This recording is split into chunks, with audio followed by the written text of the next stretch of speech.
This week, I made 2 videos because there was a point that I was making in the video before this one, and I did not want that point to get lost or overshadowed by these other points. Understand the world is ripe for change. Things are happening right before our eyes. They are moving with many different distractions. If you ever need proof of that, just look at what they're doing with Donald Trump. They're literally talking about more distraction with bringing about another indictment. Tonight, new charges filed against former President Trump in the case surrounding his handling of classified documents, accusing him of asking an employee to delete security camera footage at his Florida estate, allegedly to obstruct the federal investigation into sensitive national security documents brought to Mar-a-Lago.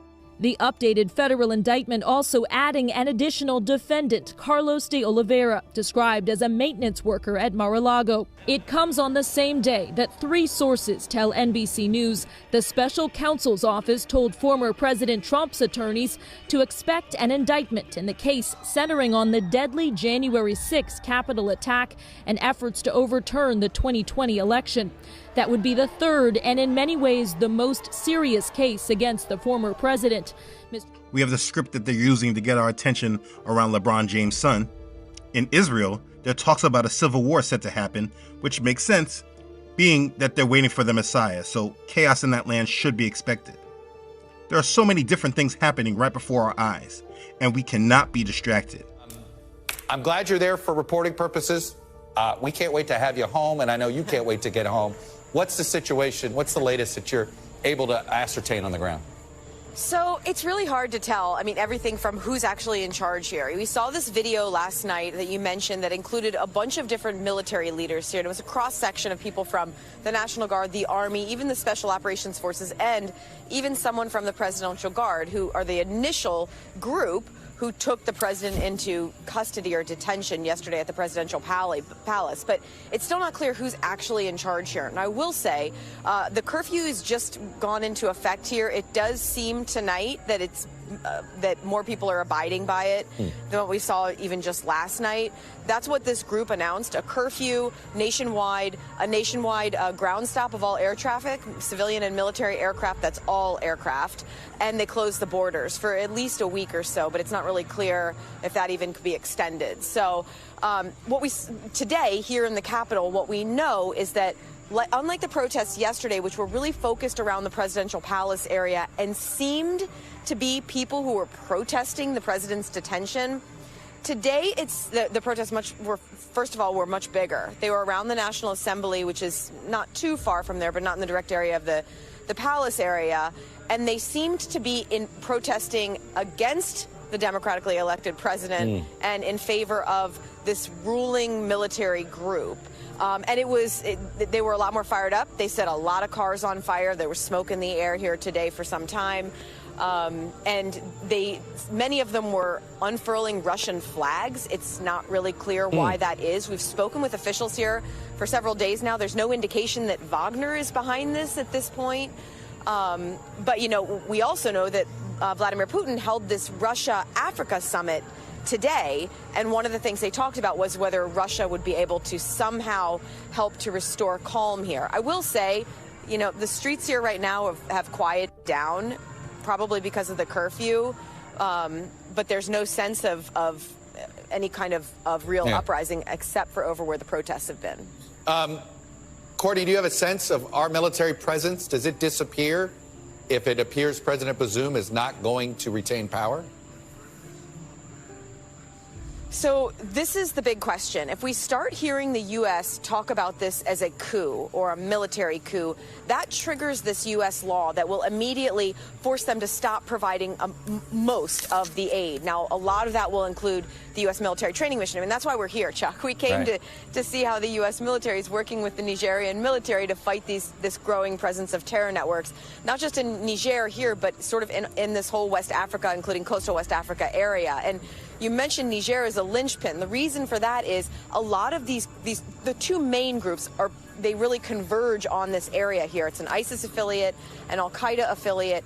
They're converging on this area. The Nigerian military has been a good partner to the U.S. in trying to combat that terror network. The concern here is if this is a military coup, if the president, democratically elected president, is actually ousted, a lot of that aid and a lot of this military presence here is going to end by law. But we also need to look at everything with a biblical mindset.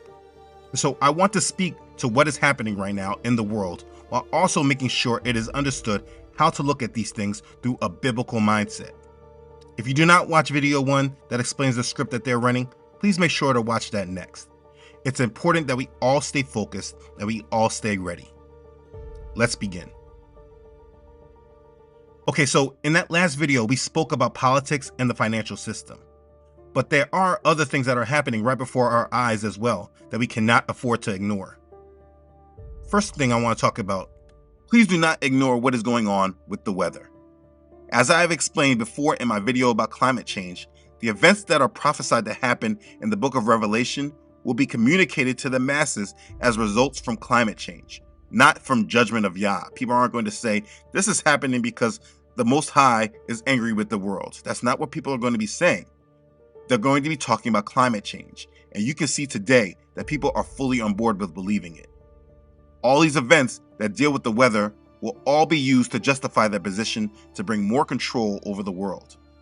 Climate change will be a main driver of control in the new world being built, so you just can't ignore these events as just weather. Pay attention to what's going on, and depending on where you live, be ready for some kind of major disaster. The reason I say this is because of what is currently happening and has been happening, it seems, for a month now. Right now, they're speaking about this heat wave. Tonight, the record heat wave growing more dangerous by the day. 13 states from coast to coast under brutal heat advisories. It's growing deadlier, too. Steve Curry died this week after trekking through Death Valley in 121 degrees. His wife, Rima, still in shock. He thought he was prepared for it. In Miami, officials on edge as tens of thousands flock to this weekend's Rolling Loud Music Festival amid a 42-day streak of a 100-plus degree heat index. We just got in the gate, y'all. It was so hot. And in Phoenix, where it got above 110 for the third week in a row, water stations set up to combat dehydration. The misery now heading to the Midwest and the Plains. Dallas could hit 104. Also in the bullseye, Minneapolis expected to reach 99. And in Kansas City, Missouri, a steamy 97. As the South bakes, torrential rain flooding Boston's Fenway Park last night, suspending their game against the Mets. Take a look at this. Stunned fans watch as water rushed down the ballpark staircase. And 1 week after floods rushed into a Philadelphia suburb, as this summer of severe weather continues to claim lives. Priscilla joins us from Houston. Priscilla, we're not just talking about more days of record heat, but rather weeks? Jose, that's right. Temperatures here in the south and across the southeast and west are forecast to remain well above average through August. Please don't ignore this. To me, this seems like this heat wave will be the scapegoat for something greater. Be prepared for a massive weather-related event to occur over these next few months, because you don't just go from massive heat to nothing. I would expect the heat to be a major scapegoat for a major hurricane or a problem with the power grid. Let's look at something else. Now, I have made different videos in regards to the fourth industrial revolution and speaking about AI in particular. If you think these things are inconsequential and far off, you are not paying enough attention. We already see that Whole Foods is implementing the pay with your hand technology at all their stores. Soon you will be able to pay for groceries at every Whole Foods in the U.S. with just a swipe of your hand. Amazon says that the Pay by Palm technology will be at all of those stores nationwide by the end of the year. Customers just have to hover their hand over the device to pay. This method is already being used at 200 Whole Foods locations across 20 states, and you can also find it in other places, stores like Panera Bread. They are just doing this to soften up the public for the coming World ID that everyone seems to be completely unaware of. What happened this week should be more widely known, but for the most part, the masses, as usual, are being kept in the dark. Sam Altman, CEO of OpenAI, co-founder of ChatGPT, launched his new project called WorldCoin just this week. As we see on their website, World ID, a more human internet with global proof of personhood, privacy first, self-custodial, decentralized, get your World ID. If you remember my video on Web3, this is speaking of Web3 completely, but let's not lose focus. Basically, what we are seeing is that the creators of artificial intelligence are solving a problem they created by making a world identification system to prove you are not artificial intelligence. Look at what they say on this site. World ID is a new privacy-first decentralized identity protocol. It enables seamless sign-in to websites, mobile apps, and crypto dApps, while proving you're a unique and real person without sharing personal data like names, emails, etc. They literally want you to prove that you're a real human being. World ID supports multiple types of personhood verifications. At launch, this includes phone number verification for easy access to anyone with a smartphone, and orb biometric verification for extreme accuracy. Now, would you be willing to provide a scan of your eye in order to get hold of a new cryptocurrency? That is what is required to authenticate your identity if you want to use WorldCoin, a new form of digital money that has just been launched. It's the brainchild of Sam Altman, CEO of OpenAI, the company behind ChatGPT. The scanners look like this, and the company says they are necessary because AI is making it more difficult to distinguish humans from bots. Digital identity has been an open problem since the invention of the internet. Even today, more than 50% of the world's population doesn't have a verifiable legal ID. As we venture into the exciting new age of artificial intelligence, solving proof of personhood is more important than ever, specifically to ensure democratic access and governance of these systems, fairly distribute the benefits generated, and know who and what to trust online. WorldCoin aims to address this in a privacy-first, self-sovereign, and decentralized way. This is made possible through the World ID Open Protocol. If successful, it will become the largest network of authentic humans on the internet as a public good. One way to think about World ID is as a global digital passport that lives locally on its holder's phone. World ID's most important property is that the holder can use it to prove that they're a real, unique person without sharing personal data using zero-knowledge proofs. Yeah, do you see what is here now? What I'm trying to show you is that the world is coming together, introducing the new technology for the coming new system. This is Web3. I spoke about this in depth already. They are putting everything for this new system in place. It's all here. They have been talking about digital IDs for a long time now. The World Economic Forum has been talking about this agenda for over 4 years. Why is the World Economic Forum bothering with digital identity? Why are we looking into it? Why is it such an important topic for us? Please. So over 60% of the global GDP is expected to be digitized by 2022.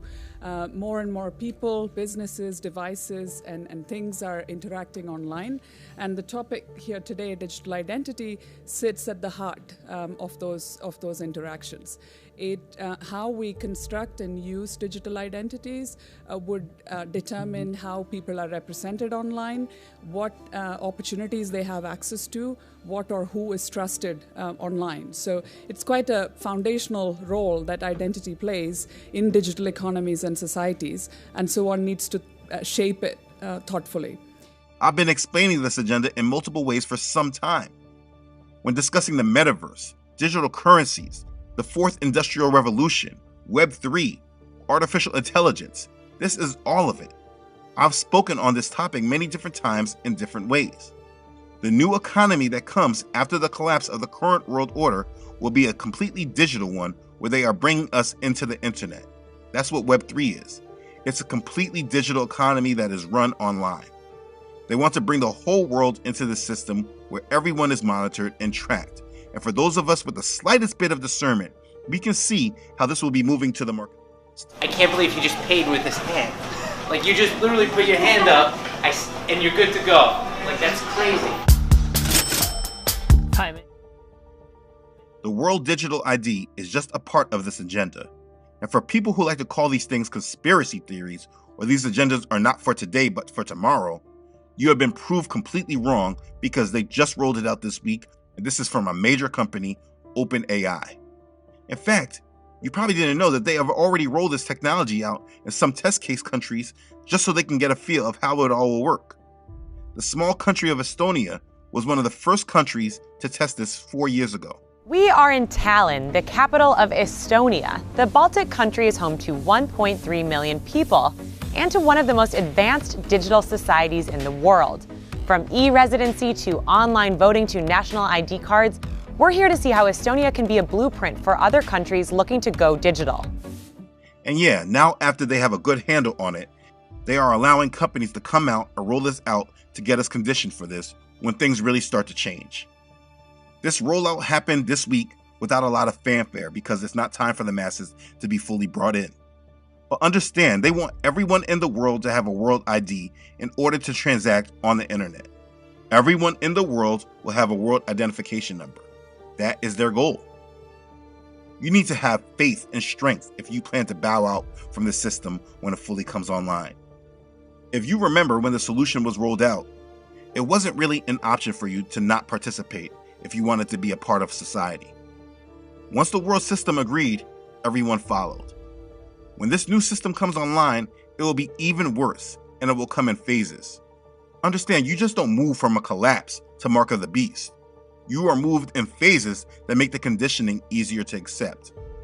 If you are watching this, what I'm trying to do for you is mentally prepare you now so when the time comes, you have already built up enough strength and faith in order to withdraw.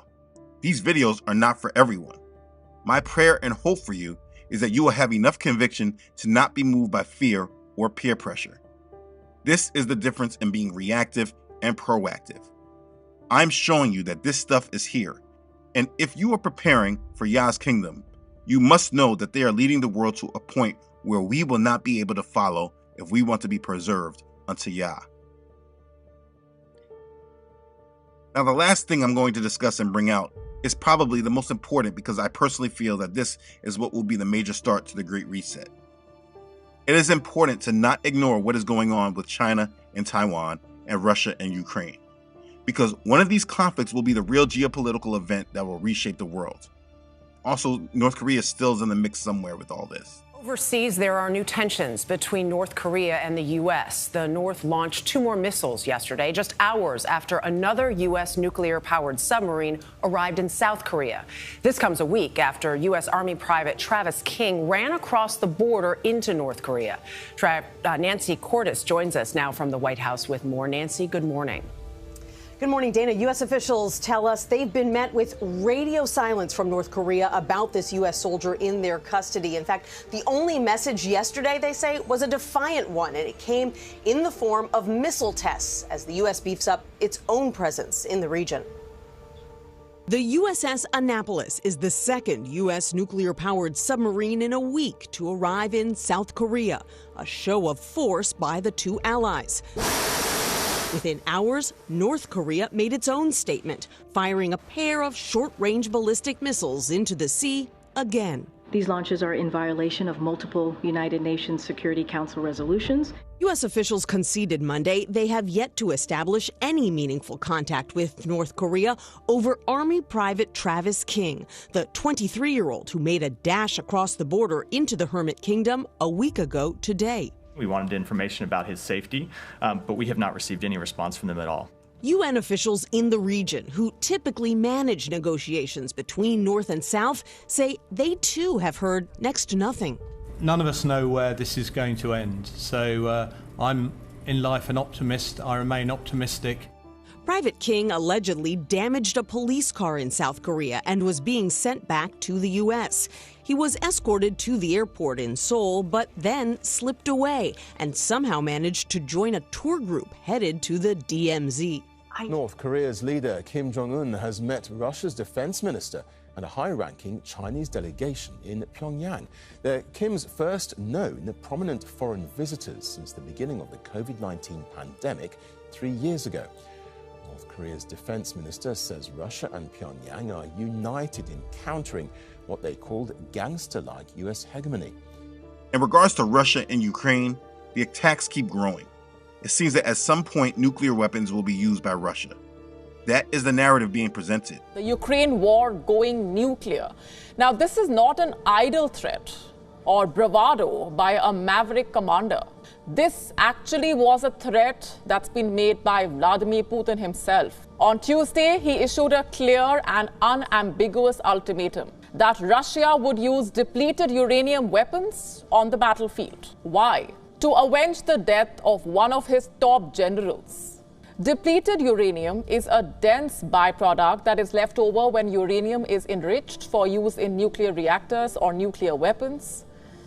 In fact, it retains some radioactive properties. It can also be used for tank, armor, and bullets due to its high intensity, through which it can penetrate enemy armored vehicles. In other words, depleted uranium is mildly radioactive, but the radiation could spread terror, and once it lands on the battlefield, it will invite escalation. Don't ignore the narrative about what's going on there just because it's not heavy in the news cycle right now. Be prepared for the unexpected with that, and it's probably going to be nuclear. But China is the real geopolitical situation. Tensions continue to grow, and being that Henry Kissinger was just there in China, we know that there will be more to this story. Nikki Haley says that China is the biggest threat we have had since Pearl Harbor. This is the biggest threat we've had since Pearl Harbor. Yeah, and maybe when people hear that, they just listen and agree. But if you hear what she said, she alluded to the future. And understand, go back. Pearl Harbor wasn't the threat. The Japanese were the threat. They sneak attacked Pearl Harbor. So her statement makes no sense unless she is alluding to how things will get started. A sneak attack, a surprise attack. So for me, in understanding the world, I do not just listen to the news, but I review what the thought leaders and major organizations that influence this world and its leaders, I listen and review what they say. The thoughts from the mainstream do not particularly matter because they want us to just be reactives, never actually proactive. So when you listen to those who are in the role of influence that the mainstream media does not promote to us, then it can help us understand what's really at play. Because if they wanted us to believe these things that these people are saying, they would just broadcast and highlight these reports. The CFR, which is the Council on Foreign Relations, this year wrote a report about the United States and Taiwan. There was a lot said in the report, so I suggest anyone that wants to understand more comprehensively should just read the report. I will read some of the conclusion. The United States has vital strategic interests at stake in the Taiwan Strait. Protecting those interests requires that the United States deter a conflict over Taiwan and maintain the capacity to come to Taiwan's defense at a reasonable cost. Given shifts in the military balance of power and China's growing assertiveness throughout the Indo-Pacific, however, deterrence is dangerously eroding, and the United States and China are drifting towards war. At the same time, a conflict over Taiwan is not inevitable. To avoid a conflict that would likely devastate Taiwan, China, and the United States, as well as trigger a deep global depression, the United States should take prudent but firm steps to reestablish a position of strength. So like the CFR said, the United States and China are drifting toward a war. And this is directly in our faces, but because we're so distracted, most of us are not able to see what is clearly right in our face. But they are alluding to it, so I am making sure that I'm aware of it. So as I said, I believe that this part of the agenda will be the main catalyst for the Great Reset. And let me explain why I said that. We all must live in a biblical mindset and have biblical expectations when we are dealing with all of this. One thing that we do is that we tend to give the devil more credit than he deserves. I do not believe that we're just waiting on the enemy to move. I don't think that we're just waiting for the enemy to make their move because at this time they're just still not ready to proceed yet. I do not think that is the case. We are not waiting on the enemy to move. We are waiting on Yah to move. We are waiting for the seals to be opened. And at this point, I praise Yah that he has not done so yet because so many of us will still not be ready. So I praise Yah for his patience for us. But for those of us who are ready and our faith and trust are in Yah, it is important to live in a biblical reality and not one based on all these secular agendas. These secular agendas are just what the narratives will be about when Yah has started the countdown to his kingdom. Do not put your whole life on what they're saying in the secular. So let's make sure we have an understanding. Because I believe the first seal has already been opened, I am currently waiting for the second seal to open. And when this seal is opened, this is the time when I expect to see war really occur and the times of change really move on the earth. Revelation chapter 6 verses 3 and 4 says, "When he opened the second seal, I heard the second living creature saying, 'Come and see.' Another horse, fiery red, ran out, and it was granted to the one who sat on it to take peace from the earth, and that people should kill one another, and there was given to him a great sword." When peace is taken from the earth and people will kill one another, this is what I'm expecting first. So we're talking about world war as well as civil war. Peace taken away from the earth. All these events that we are talking about now are just the secular side to understanding what will be occurring because of the spiritual side. I hope you understood that. So again, I'm expecting war to happen first. After that, we will see the third seal be opened. When he opened the third seal, I heard the third living creature say, "Come and see." So I looked, and behold, a black horse, and he who sat on it had a pair of scales in his hand. And I heard a voice in the midst of the four living creatures saying, "A quart of wheat for a denarius, and 3 quarts of barley for a denarius, and do not harm the oil and the wine." That's Revelation chapter 6, verse 5 and 6. This is scarcity on the earth, and it's hyperinflation.